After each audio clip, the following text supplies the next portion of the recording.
கருவேப்பிலை இப்படியே தாளித்து இந்த மாதிரி செய்து பாருங்கள். நல்லா டேஸ்ட்டாக இருக்கும். ரசம் சாதத்துக்கு, பருப்புக்கு. வெலை மீன் வந்து பொரிக்க போனேன்.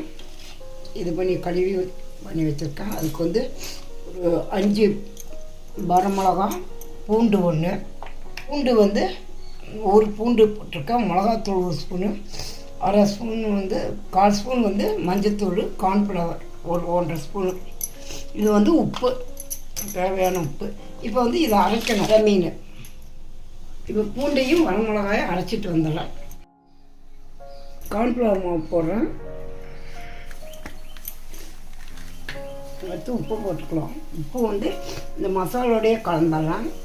அரைச்சிட்டு வந்த மசாலா உப்பு இதை தண்ணி தொளிச்சுக்கலாம். மசாலா தடவி ஒரு 15 நிமிஷம் கழித்து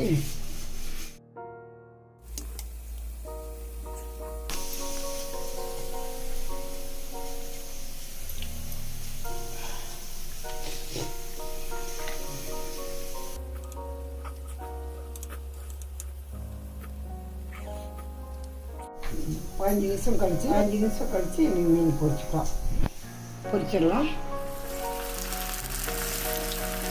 மீடியம் ஃப்ளேமில் பொரிப்போம். மீனை தீ போட்டுக்கலாம். இதுக்கு நீ எடுத்துடலாம்.